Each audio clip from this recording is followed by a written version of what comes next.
Hi Sam, Jeff Taylor here. We're here in Watsonville on the top floor, the 6th floor of the parking garage, enjoying this beautiful sunset behind me and the beautiful moonrise in front of me. I don't know which will come first. On the moon side, I asked you a question about how much was this public option going to cost. Is it $800? Is it $1,000 a month for a family or an individual? And if they make so much income, will that be extracted no matter what? And if you opt out, one thing I left out before, if you opt out of the public option, if you opt out of paying private and you have no insurance whatsoever, in Salinas you mentioned about being dinged. Right now, if you go to a hospital on an emergency or any type of situation, you go to a hospital and you get, let's say, $5,000 a night hospital visit.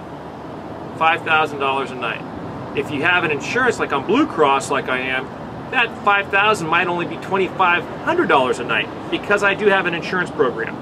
In your public option, maybe it's only $2,000 a night. So that means if you don't have insurance, you opt out of all insurance plans including public option, that means that individual is going to pay not $5,000, now that's going to get jacked up to maybe $8,000 for not optioning. Is that possibly going to happen? Where the dings go significantly higher if you don't opt in and you're, pardon the word, but it's true, if you're not extorted for not having an insurance plan, private, public option, or the Medicare plan of single payment. Now, I like to make a statement on single payment plan that you preference and you prefer. And with this proposed plan right now that you've been speaking to the community about, it has a clause that allows states to enact a single payer plan like Medicare. And you said that the state of California on 3 different circumstances has passed a single payer plan.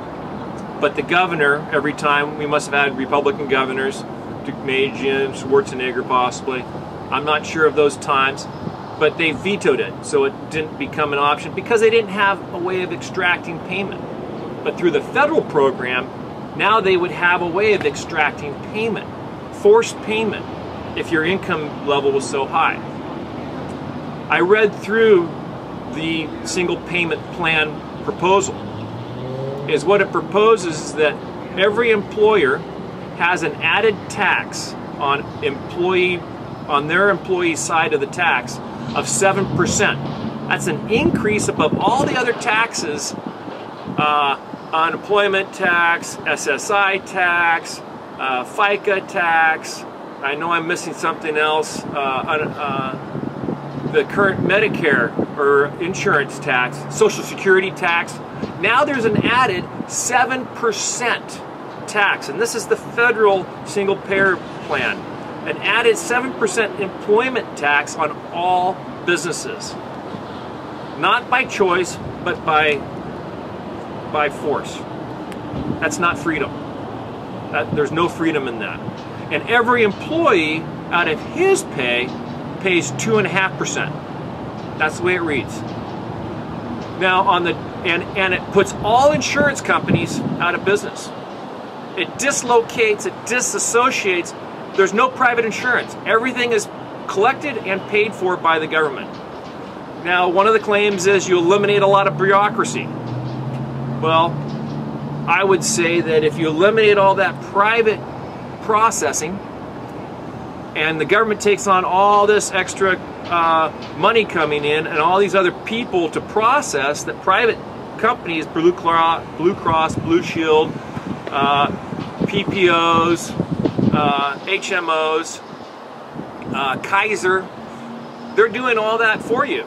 Now, you're going to have to hire a whole bunch of more government employees to do what they're doing, but now they're not private citizen employees or private company employees, now they're government citizen employees. Then you have to have management and all that. You're not going to eliminate any jobs. You're just going to change them from public sector jobs to, from private sector jobs to public sector jobs. More government, bigger government, less freedom, more taxes, 7% extraction from all employers, even small companies, mom and pops operations. 2.5% payroll tax for employees. And then here comes the other fun part. You take away all incentive for people that have a heart for medicine. And you don't take away the incentive for the people that have heart for it, but the people that want to really do better in life, and in some fields, medicine, it pays very, very well. But in your single payer program, you flatten the board. It refers to the large margin of profitability in specialists right now goes away. It shrinks. The government manages the pay. They go on salary or they go on pay per service. Those are the options. Salary or pay per service. And the pay per service will be less than what they currently receive. I would propose, or I would forecast, that we will have a lower quality in the future. It won't change the quality right now today, but the future of individuals pursuing the field of medicine to support their families and to get ahead, you won't have the quality of doctors. They will go into other fields where they can make more money and better themselves and better their families. You will take away the incentive you'll get people that have a heart for medicine, but you won't get the people that you'll just lower the potential quality. I'm not saying it will. You'll lower the potential quality, and I don't think that's not freedom. You're taking away their freedom. Those the doctors, the nurses, the specialists. You're taking away their freedom to charge what they feel their service is worth, because you're regulating what they get paid.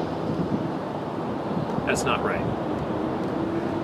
You in Salinas last week, or earlier this week, you stated that you pay on the open market for your insurance. You have Blue Cross through the House of Representatives and through the government option, and you only pay $300 and something for you and your wife,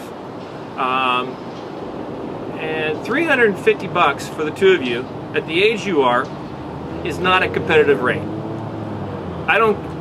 So it's a partial truth that you pay fair market like everybody else, because nobody else other than government employees, and especially in the legislature position. I'm sure there's categories for legislature, there's categories for other groups of employees in the government, down to the basic processors, paper processors, that the option is not the same. I bet you those people in the government sector that are paper processors don't get insurance supplied at $350 a month. I would venture it'd be $500 to $600, maybe $900 a month. Thank you very much. This is Jeff Taylor signing off from beautiful, sun sets down, beautiful Watsonville.